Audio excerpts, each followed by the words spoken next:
नमस्कार, स्वागत है आप सभी का हिंदुस्तान 24 पर और मैं आप सबके साथ विपिन चौधरी। समाजवादी पार्टी के नेता यदुनंदन लाल वर्मा ने किस तरीके से प्रभु श्री राम और माता कौशल्या को लेकर अभद्र टिप्पणी की है वो आप सभी लोगों ने सोशल मीडिया पर देख भी लिया होगा और सुन भी लिया होगा। हालांकि समाजवादी पार्टी ने यदुनंदन लाल वर्मा को पार्टी से निकाल दिया है, लेकिन सवाल ये है कि जिस तरीके से यदुनंदन लाल वर्मा ने लोगों की भावनाओं को आहत किया है, तो इस पर संत समाज के लोग क्या सोचते हैं आप तस्वीरों में देख सकते हैं। इस समय महंत आनंद स्वामी जी हमारे साथ में मौजूद हैं। महाराज जी, बहुत बहुत स्वागत है आपका हिंदुस्तान 24 पर। आपका भी श्री कृष्ण मंदिर गीता धाम में हृदय से स्वागत करते हैं प्रियवर। महाराज जी, यदुनंदन लाल वर्मा जो समाजवादी पार्टी के नेता थे, अब तो वो नहीं है। समाजवादी पार्टी ने उन्हें पार्टी से निकाल दिया है। जिस तरीके से उन्होंने प्रभु श्री राम और माता कौशल्या पर टिप्पणी की है, कितनी घटिया टिप्पणी की है, तो उस पर आप क्या कहेंगे? सबसे पहले तो मैं यहाँ पर यह कहना चाहूँगा कि हम बार बार कहते हैं कि उन्हें पार्टी से निकाल दिया गया है। पार्टी से तब निकाला गया जब उनका बयान सामने आ गया, FIR हो गई, जब यह एक बड़ा मुद्दा बन गया। अगर बीजेपी सरकार न होती और सरकार समाजवादी की होती तो न तो वो पार्टी से निकलने वाले थे और न ही इसके खिलाफ कुछ कार्यवाही होने वाली थी। अब रहा सवाल इस बयान का, इस बयान के बारे में क्या ही कहें। अक्सर एक बात कही जाती है कि यहाँ पर नारा लगता है हमारे देश में, गुस्ताख नबी की एक सज़ा सरतन से जुदा, सरतन से जुदा। मैं समर्थन करता हूँ इस नारे का, और कमाल की बात यह कि समाजवादी भी विरोध नहीं करती, मैं समर्थन करता हूँ। क्या ज़रूरत है आपको किसी की आस्था में टांग अड़ाने की? आपको मुसलमान कोई गलत करता दिखाई देता है तो उस गलत के खिलाफ अड़कर खड़े हो जाओ। बहुत सारी गलतियां करते हैं मुसलमान, ज़िद्दी हैं, कट्टरवादी हैं, कई लॉजिकल बात करेंगे, अपनी गलती को मानेंगे नहीं, दूसरे की गलतियों को निकालने की कोशिश करेंगे, कई प्रकार की ऐसी चीज़ें करेंगे, उनके खिलाफ आप अड़कर खड़े हो जाओ। लेकिन यदि आप रसूल अल्लाह को या फिर अल्लाह के खिलाफ कुछ बोलते हैं, वास्तव में वो रसूल अल्लाह का अपमान नहीं, अल्लाह का अपमान नहीं। अपमान किसका है? अपमान है भाई, या तो आप मुसलमानों का अपमान कर रहे हैं या फिर खुद का अपमान कर रहे हैं। अब मैं यहाँ पर कहूँगा, यदुनंदन लाल वर्मा ने जो यहाँ पर बयान दिया है, ऐसा बयान आप सोच भी नहीं सकते। कोई व्यक्ति मुंह से बोलकर नहीं बता सकता, और कोई आदमी कल्पना नहीं कर सकता कि मंच से खड़ा कोई एक सामान्य आदमी नहीं, एक नेता, बड़ा नेता, सामान्य आदमी भी कोई इस तरह की बात कहते हुए 10 बार सोचेगा। हमने तो मुसलमानों को भी यह कहते सुना है कि कुछ मुसलमानों को कि श्री राम तो हमारे पूर्वज हैं, हम तो उनका सम्मान करते हैं, हो सकता है कि श्री राम भी बहुत सारे नबियों में से एक नबी हो, ऐसा भी कहते हुए सुना है। और यहाँ पर ये हिंदू होकर के, वास्तव में ये जो समाजवादी पार्टी है ना, ये पार्टी एक स्कूल है जहां पर सिखाया जाता है कि हिंदुओं की भावनाओं को कैसे रोंदा जाता है।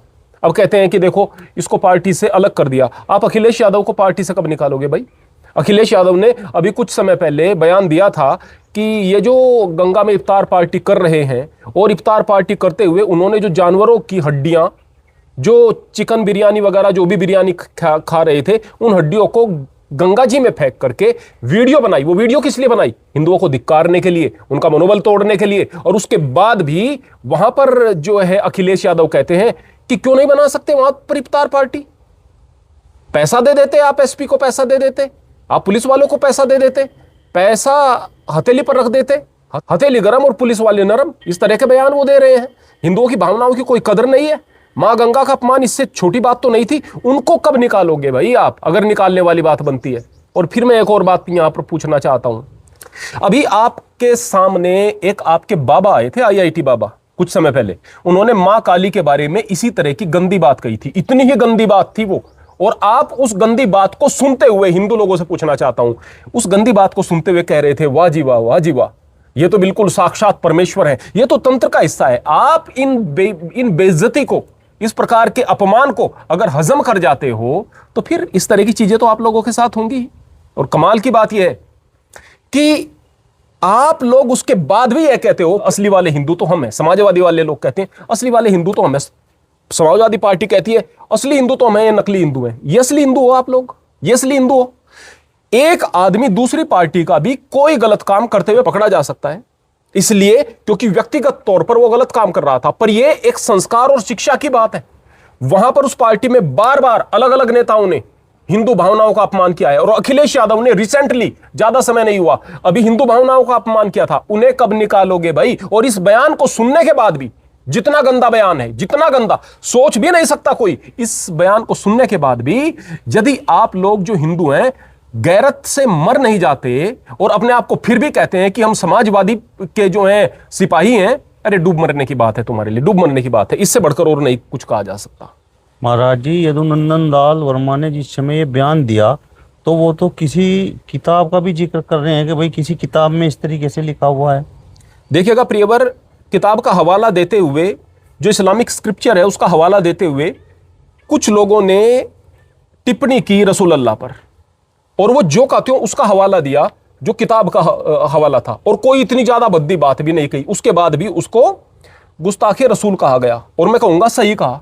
क्या जिक्र है, क्या जरूरत है तुम्हें किताब का हवाला देकर भी बात करने की। अब सवाल है इस बात का कि वो एक किताब का हवाला दे रहे हैं, वाल्मीकि रामायण का। वाल्मीकि रामायण में एक स्थान पर यह बात जो उन्होंने कही है लिखी हुई दिखा दो मुझे, मान लूंगा मैं, लिखी हुई दिखा दो। कोई चीज जो कहीं लिखी हुई भी नहीं है उसको इस तरीके से आप लोग कह रहे हैं, और इतने भद्दे तरीके से कह रहे हैं। अभी कुछ मुसलमानों ने, मौलानाओं ने कहा था कि वो जो नुपुर शर्मा कह रही थी, कह तो वो बात वही रही थी जो लिखी हुई है, उसका कहने का तरीका गलत था, गलत तरीके से कह रही थी। मैं कहूंगा कि कोई बात नहीं, आप कह रहे हैं, मैं फिर कह रहा हूं कि क्यों गुस्ताखी रसूल किया जाए, लेकिन मैं फिर यहां पर एक बात कह रहा हूं, फिर यहां पर कह रहा हूं, और मैं यहां पर तारीफ करता हूं मुसलमानों की। कम से कम वो अपने स्थान पर खड़े हुए तो हैं, वो स्टैंड तो लेते हैं। लेकिन मैं यहां पर हिंदुओं से पूछना चाहता हूं, एक बात ऐसी कही गई है जिसका कहीं पर किसी स्क्रिप्चर में जिक्र नहीं, वाल्मीकि रामायण का जो हवाला दे रहे हैं वहां पर कहीं यह बात लिखी हुई नहीं है, और उसके बावजूद इतने गंदे तरीके से, इतने भद्दे तरीके से वो बात कही गई है, और उसके बाद भी आप लोगों पर कोई असर नहीं होता। आप लोग हम जैसे लोगों से कहेंगे, अरे ये गुरुजी तो राजनीति कर रहे हैं। राजनीति है ये राजनीति है। आपके धर्म पर, आपके अवतारी पुरुषों पर इतनी भद्दी टिप्पणी की जाए, उसका विरोध भी ना आप लोग करो। और कमाल की बात यह है कि यह गैरत के मर जाने वाली बात है, गैरत के मर जाने वाली बात है। सोचो और देखना कि यह हश्र क्या होगा, इन लोगों का हश्र क्या होगा, ऐसी विचारधारा का हश्र क्या होगा, आगे देखना। महाराज जी, उन्होंने तो हनुमान चालीसा पर भी सवाल उठाए हैं।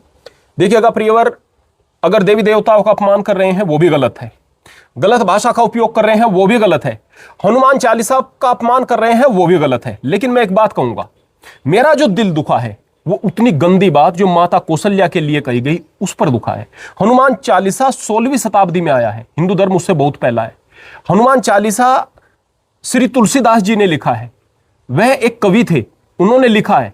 आपने जो सवाल उठा रहे हैं आप, कोई दिक्कत की बात नहीं है, दिक्कत की बात है, लेकिन इतनी बड़ी उस बात के ऊपर की तुलना में कहूं कि अगर मैं माता कौशल्या के अपमान के बारे में और जितनी गंदी बात कही गई है उससे तुलना करूं तो फिर तो ये कोई बात रह ही नहीं जाती है। तो कुल मिलाकर के बात यह है कि मुझे अफसोस होता अगर वो हमारे संस्कृत साहित्य पर, जो हमारे प्राचीन साहित्य हैं, उस पर भी उंगली उठाते। तो प्राचीन साहित्य तो हमारे बहुत सारे हैं, हिंदू धर्म बहुत पुराना है, अति प्राचीन है। यहां पर तो इतने पुराने ग्रंथ हैं जिनका पता भी नहीं है कितने पुराने हैं, जिनका पता भी नहीं कब से हैं, आदिकाल से यहां पर ग्रंथ हैं। लेकिन सवाल इस बात का, उन पुराने ग्रंथों पर भी अगर उंगली उठाई जाती, वेदों पर अगर उंगली उठाई जाती, अगर खाली रामायण पर उंगली उठाई जाती या उपनिषदों पर उंगली उठाई जाती तो और ज्यादा दुख होता। लेकिन माता कौशल्या के ऊपर इतना गंदा बयान, इतना गंदा बयान। क्या है श्री राम? मैं कहूंगा, मुसलमान भाइयों से भी कहूंगा कि आप एक बार तिलक चैनल पर श्रद्धा के साथ ऐसे ही बैठ करके, बगैर निष्पक्ष होकर के रामायण देखना शुरू कर दो तिलक चैनल से, और देखना कि घर में कुछ अच्छी चीजें सीखने को मिलेंगी या नहीं मिलेंगी। मैं कहूंगा दूसरे लोगों से जो भी हिंदू श्रद्धालु हैं, यदि आप कुछ भी नहीं कर सकते तो श्री राम के जीवन चरित्र को देखना शुरू कर दो। इधर उधर से सुनी सुनाई बातों को मत देखो, एक बार जीवन चरित्र को देखना शुरू कर दो, पता चलेगा मर्यादा क्या होती है। मर्यादा पुरुषोत्तम भगवान श्री राम के बारे में, उनकी माता के बारे में इतनी विवादित टिप्पणी, इससे बढ़कर और क्या बुरा हो सकता है। समाजवादी पार्टी के लोग तो कहते हैं कि भाजपा से जुड़े हुए जो लोग हैं ये तो फर्जी हिंदू हैं, असली हिंदू तो हम हैं। हाँ, दिखा दिया ना उन्होंने, और बार बार दिखाया है। अखिलेश यादव ने थोड़ा समय पहले दिखा दिया था, और अब ये दिखा दिया इन्होंने कि हाँ कितने बड़े हिंदू हैं और कितना बड़ा, और उनके काम अक्सर दिखाते हैं। वो कमाल की बात, ये बेशर्मी ये कि एंटी हिंदू काम करते रहते हैं, और उसके बाद में हिंदुओं की भावनाओं को रोंदने के बाद में, उसके बाद भी कहते रहते हैं कि असली वाले हिंदू हम हैं। तो ये कमाल की बात है कि ये क्या हो रहा है।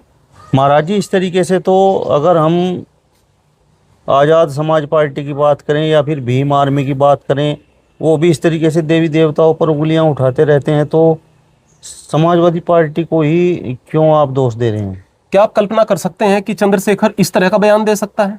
क्या आप कल्पना कर सकते हैं? मैं शर्तिया तौर पर कह सकता हूं, मैं चंद्रशेखर का पक्षधर कतई नहीं हूं और मैं विरोध भी करता हूं जहां पर विरोध करने की आवश्यकता होती है, लेकिन कोई आदमी इतना गिर नहीं सकता है। कारण यह है कि जो शिक्षा आपको मिल रही है ना, जो शिक्षा आपको मिल रही है, उस शिक्षा का प्रभाव होता है। समाजवादी एक ट्रेनिंग सेंटर है कि वहां पर हिंदुओं के खिलाफ, हिंदुओं की भावनाओं को किस तरह से रौंदा जा सकता है, सॉफ्टली उनके मनोबल को कैसे तोड़ा जा सकता है, उनकी गरिमा को कैसे गिराया जा सकता है।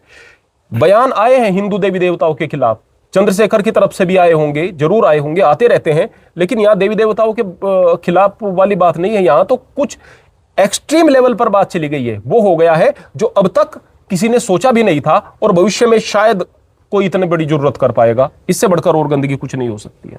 मतलब आप ये मानते हैं कि भाई देवी देवताओं के बारे में भीम आर्मी, आज़ाद समाज पार्टी, चंद्रशेखर बात तो कर सकते हैं, लेकिन जितना घटिया बयान यदुनंद लाल वर्मा ने दिया है, ऐसा बयान चंद्रशेखर नहीं दे सकते। मैं उम्मीद नहीं करता। देखो, कोई आदमी क्या कर सकता है मुझे नहीं पता, पर मैं उम्मीद नहीं करता, मैं अपेक्षा नहीं करता, और ऐसा बयान आज तक किसी ने दिया भी नहीं है। कोई आदमी यह कह रहा है कि हम नहीं मानते हिंदू देवी देवताओं को, कोई बात नहीं भाई। कोई आदमी कहता है हम नहीं मानते श्री राम को, कोई बात नहीं है भाई। कोई आदमी कहता है कि हम तो आज तक पीड़ित हुए हैं, हिंदुओं ने हमें सताया है, वगैरह वगैरह, कोई बात नहीं है भाई। यहां तक की बात चलती है, लेकिन जब बात इस तरह की आ जाती है, जो बात यहां पर कही गई है, उसके बाद तो फिर कुछ शेष नहीं बचता है। उसकी तुलना किसी चीज से नहीं की जा सकती है। महाराज जी, यदुनंद लाल वर्मा को गिरफ्तार कर जेल भेज दिया गया है, तो आप इससे संतुष्ट हैं या इसके खिलाफ और सख्त कार्रवाई होनी चाहिए और त्वरित होनी चाहिए? जी हाँ, इससे ज्यादा कार्यवाही इनके खिलाफ होनी चाहिए, पर चीजें तो कानून के दायरे में रहकर ही हो सकती है ना, कानून तोड़कर तो हो नहीं सकती।